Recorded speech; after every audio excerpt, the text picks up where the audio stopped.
নমস্কাৰ ছাত্ৰ-ছাত্ৰীসকল মই জাহ্নবী দাস আজি তোমালোকৰ বিজ্ঞান বিষয়ৰ পঞ্চম অধ্যায় অম্ল ক্ষাৰক আৰু লৱণ পাত্ৰীৰ বিষয়ে আলোচনা কৰিম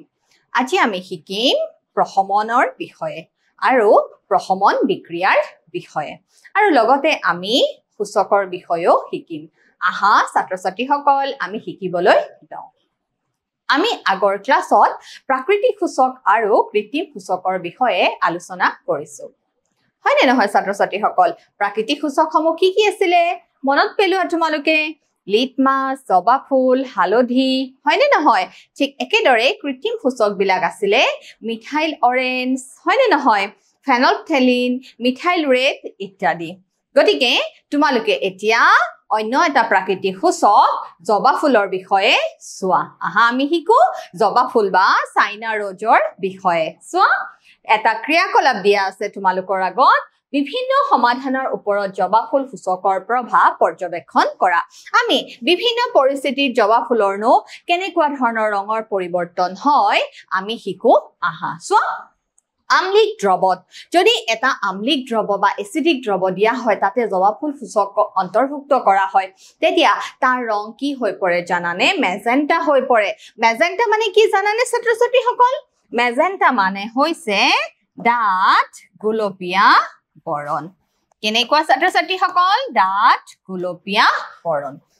আৰু প্ৰথম দ্ৰৱ যি আম্লিকো নহয় ক্ষাৰকীয় নহয় প্ৰথম দ্ৰৱত ৰঙৰ কোনো ধৰণৰ পৰিৱৰ্তন আমি দেখিবলৈ নাপাওঁ একেদৰে ক্ষাৰকীয় দ্ৰৱত কি হৈ পৰে জানানে জবা ফুল সূচকৰ ৰং সেউজীয়া হৈ পৰে দেখিছা গতিকে তোমালোকে মনত ৰাখিবা প্ৰাকৃতিক সূচক জবা ফুল বা চাইনা ৰজৰ আম্লিক দ্ৰৱত ৰং কেনেকুৱা হয় ডাঠ গুলপীয়া হয় প্ৰথম দ্ৰৱত কি হয় বৰণহীন হয় আৰু ক্ষাৰকীয় দ্ৰৱত কেনেকুৱা ধৰণৰ ৰঙৰ পৰিৱৰ্তন দেখা পাওঁ আমি সেউজীয়া ৰং দেখা পাওঁ চোৱা পৰীক্ষণীয় দ্ৰৱ প্ৰাৰম্ভিক দেখিছা চোৱা শ্যাম্পু এটা হৈছে খাৰ তাতে কি হ'ব সেউজীয়া বৰণৰ হ'ব দেখিছা নেমুৰ ৰস কেনেকুৱা হ'ব গাঢ় গোলাপী হ'ব দেখিছানে সোডা পানী কেনেকুৱা হ'ব সামান্য গোলাপী হ'ব সোডিয়াম হাইড্ৰজেন কাৰ্বনেটৰ দ্ৰৱ বা বেকিং সোডা ই এটা খাৰ গতিকে কেনেকুৱা হ'ব ৰং সেউজীয়া বৰণৰ হ'ব ভিনেগাৰ হৈছে এটা এসিডিক এসিড হয় নে নহয় অম্ল গতিকে তাৰ ৰং কি হৈ পৰিব জবা ফুল সূচকৰ ৰং ছাত্ৰ-ছাত্ৰীসকল গাঢ় গোলাপী বা ৰঙা বৰণৰ হৈ পৰিব চেনিৰ দ্ৰৱ লৱণ হয় গতিকে কোনো উল্লেখযোগ্য পৰিৱৰ্তন নাই চোৱা ধোৱা লৱণৰ দ্ৰৱ এটা লৱণ হয় প্ৰথম দ্ৰৱ হয় গতিকে কোনো উল্লেখযোগ্য পৰিৱৰ্তন নাই এতিয়া বুজি পাইছা ছাত্ৰ-ছাত্ৰীসকল বিভিন্ন মাধ্যমত সূচকৰ ৰঙৰ পৰিৱৰ্তন হয় এতিয়া চোৱা কৃত্ৰিম সূচক হৈছে মিথাইল অৰেঞ্জ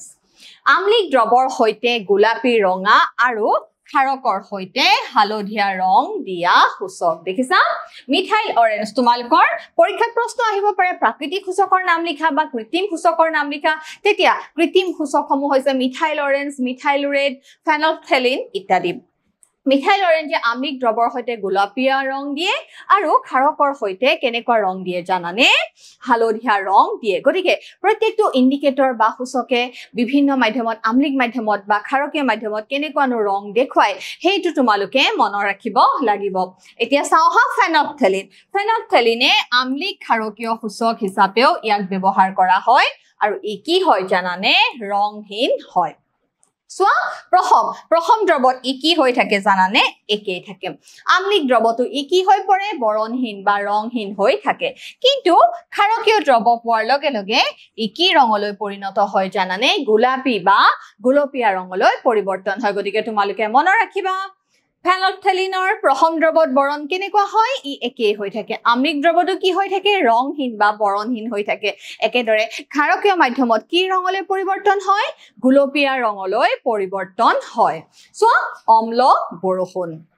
এতিয়া সোয়া অতিৰিক্ত অম্ল থকা বৰষুণক কি বুলি কোৱা হয় অম্ল ৰেইন বুলি কোৱা হয় এতিয়া বিভিন্ন প্ৰদূষণৰ ফলত বা বিভিন্ন কাৰকৰ ফলত বায়ুমণ্ডললৈ কি হ'ব পাৰে জানানে বিভিন্ন অক্সাইড সমূহ যাব পাৰে nitrogen oxide nitrogen pentoxide nitrogen dioxide carbon dioxide sulphur dioxide এই বিভিন্ন অক্সাইড সমূহ যেতিয়া বৰষুণৰ পানীৰ লগত মিহলি হৈ পৰে বা দ্ৰৱীভূত হৈ পৰে তেতিয়া বিভিন্ন কাৰ্বনিক এসিড আদি সালফিউৰিক এসিড আদিৰ কি হ'ব পাৰে জানানে সৃষ্টি হ'ব পাৰে আৰু তেতিয়াই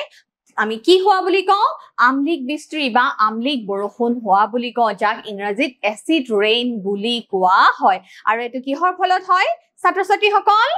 বায়ু প্ৰদূষণৰ ফলত বায়ুমণ্ডললৈ কি হয় বিভিন্ন অক্সাইড সমূহৰ কি হয় মিহলি হয়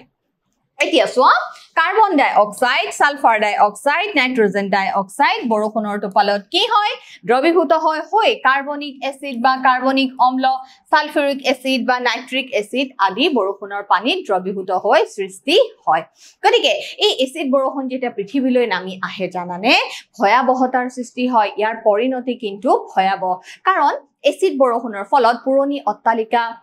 ঐতিহাসিক দুৰ্গ আদি কি হ'ব পাৰে ধ্বংস হৈ যাব পাৰে ইভেন আনকি মানুহৰ ছালৰ কৰ্কট ৰোগৰ সৃষ্টি হ'ব পাৰে গতিকে দেখিছানে এসিড বৰষুণ বায়ু প্ৰদূষণৰ ফলত যি সৃষ্টি হোৱা এসিড বৰষুণৰ ফলত জীৱমণ্ডললৈ কি নামি আহিব পাৰে ভাবুকি নামি আহিব পাৰে সোৱা তোমালোকৰ আগত দেখুৱা আছে অম্ল বৰষুণে অট্টালিকা ঐতিহাসিক কীৰ্তিচিহ্ন উদ্ভিদ আৰু জীৱ গতিকে সমস্ত জীৱমণ্ডলৰ কি কৰিব পাৰে ক্ষতি সাধন কৰিব পাৰে দেখিছানে তোমালোকক দুখন চিত্ৰ দেখুৱা হৈছে আগতে কেনেকুৱা আছিল আৰু পাছত কেনেকুৱা হৈছে গতিকে পুৰণি অট্টালিকা দুৰ্গ তোমালোকৰ আগত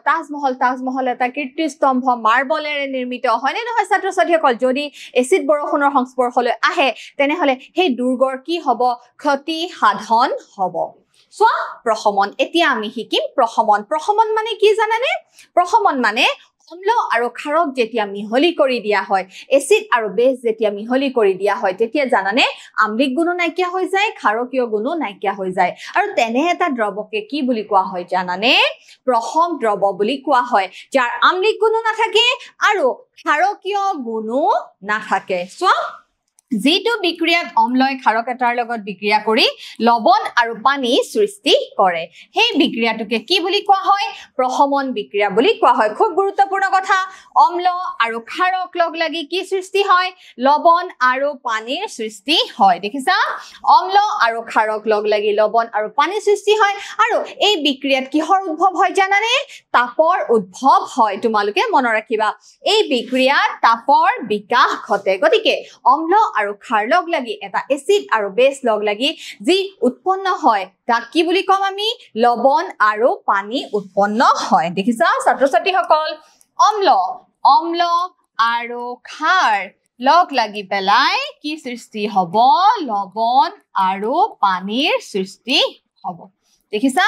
এটা ধৰা অম্ল হাইড্ৰক্লৰিক এসিড এটা ধৰা ক্ষাৰ সোডিয়াম হাইড্ৰক্সাইড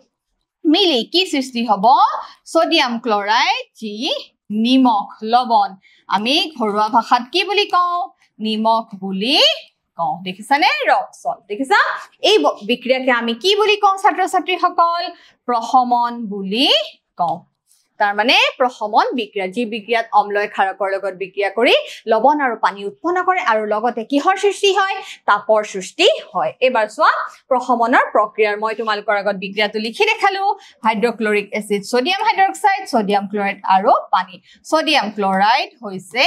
লৱণ দেখিছা সোডিয়াম ক্লোৰাইড কি ছাত্ৰ-ছাত্ৰীসকল সোডিয়াম ক্লোৰাইড হৈছে লৱণ আৰু বিক্ৰিয়াৰ মিশ্ৰণটো উষ্ণ অনুভৱ হয় তাৰ মানে কিহৰ সৃষ্টি হয় তাপৰ সৃষ্টি হয় এটো খুব গুৰুত্বপূৰ্ণ কথা তাপৰ সৃষ্টি হয় তাপ বৰ্জি বিক্ৰিয়া তাৰ মানে প্ৰশমন বিক্ৰিয়া কেনেকুৱা তাপ বৰ্জন কৰে তাপ উদ্ভৱ হয় এবাৰ সোৱা এটা ক্ৰিয়াকলাপ হাইড্ৰক্লৰিক অম্ল আৰু সোডিয়াম হাইড্ৰক্সাইডৰ দ্ৰৱ ব্যৱহাৰ কৰি প্ৰশমন বিক্ৰিয়া প্ৰদৰ্শন কৰা দেখিছা অম্ল আৰু ক্ষাৰকৰ লগত আকৌ আমি কি যোগ কৰিছো সূচক যোগ কৰিছো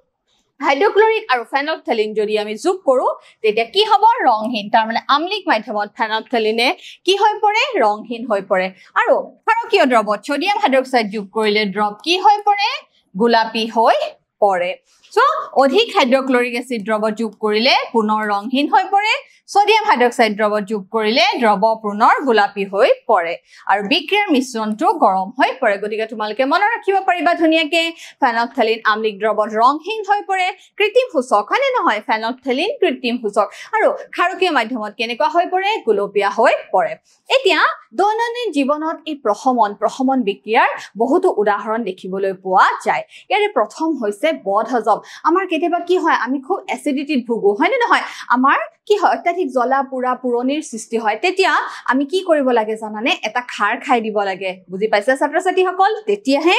অম্ল আৰু খাৰৰ মাজত বিক্ৰিয়া ঘটি কি হৈ যাব প্ৰশমন নিউট্ৰেলাইজ হৈ যাব নাইকিয়া হৈ যাব তাৰ মানে আমাৰ বদহজম কি হৈ যাব ভাল হৈ যাব সো আমাৰ পেটত হাইড্ৰক্লৰিক অম্ল থাকে খাদ্য হজম কৰাত সহায় কৰে আমাৰ পাকস্থলীত আমাৰ যি অংগ খাদ্যনলীৰ যি অংগ পাকস্থলীত কি আছে জানানে হাইড্ৰক্লৰিক এসিড ৰসৰ উৎপন্ন হয় হয়নে নহয় যে পাচক ৰসৰ উৎপন্ন কৰে আৰু যেতিয়া এসিডিটি আমাৰ বাঢ়ি যায় তেতিয়া কি হয় জানানে পেটত অত্যাধিক অম্ল থাকিলে আমাৰ হেতু কোৱা হয় যে আমাৰ বদহজম হৈছে তেতিয়া আমি সকাহ পাবলৈ কি খাব লাগে এন্টাসিড খাব লাগে তাৰ মানে এন্টাসিড মানে হৈছে অম্লনাশক তোমালোকে মনত ৰাখিবা অম্লনাশক অম্ল নাশ কৰিব লাগিব গতিকে আমি ম্যাগনেসিয়া দুগ্ধ যি ম্যাগনেসিয়াম হাইড্ৰক্সাইড আমি কি কৰিব লাগিব গ্ৰহণ কৰিব লাগিব সো ম্যাগনেসিয়া দুগ্ধ যাক ম্যাগনেসিয়াম হাইড্ৰক্সাইড থাকে দেখিছা ম্যাগনেসিয়াম হাইড্ৰক্সাইড থাকে ই অত্যাধিক অম্লৰ প্ৰভাৱ কি কৰিব নিষ্ক্ৰিয় কৰিব ই অত্যাধিক অম্লৰ প্ৰভাৱ নিষ্ক্ৰিয় কৰিব পৰুৱাৰ কামোৰ পৰুৱাৰ শুঙটো কি থাকে জানানে তোমালোকে মনত ৰাখিবা ফৰ্মিক এসিড থাকে দেখিছা পৰুৱাৰ শুঙত থকা এসিডটোৰ নাম হৈছে ফৰ্মিক এসিড দেখিছা খুব জ্বলাপুৰা কৰে কিয় জানানে কাৰণ পৰুৱাৰ শুঙত এটা এসিডৰ উপস্থিতি থাকে আৰু এই এসিডটোৰ নাম কি জানানে ফৰ্মিক এসিড সো উপচাৰ আৰ্দ্ৰ baking soda sodium hydrogen carbonate ঘঁহি ইয়াক নিষ্ক্ৰিয় কৰিব পাৰি অথবা কেলামাইন দ্ৰৱ জিংক কাৰ্বনেট থাকে দেখিছানে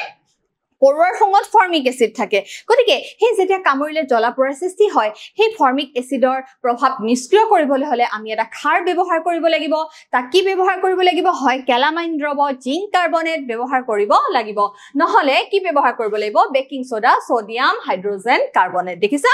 আৰ্দ্ৰ baking soda sodium hydrogen carbonate নহলে কি ব্যৱহাৰ কৰিব লাগিব ছাত্ৰ ছাত্ৰীসকল কেলামাইন দ্ৰৱ যাক জিংক কাৰ্বনেট বুলি কোৱা হয় যাৰ ৰাসায়নিক সংকেত বা ৰাসায়নিক নামটো কেলামাইন দ্ৰৱ তাত কি থাকে জিংক কাৰ্বনেট থাকে গতিকে এটা খাৰ অম্ল আৰু খাৰ পৰুৱাৰ শুঙৰ ফৰ্মিক এসিড হৈছে অম্ল আৰু তাৰ লগত যেতিয়া আমি এটা খাৰ এড কৰি দিম যোগ কৰি দিম তেতিয়াহে আমাৰ কি হ'ব সেই বিষ নাইকিয়া হ'ব তাৰ মানে আমি উপশম পাম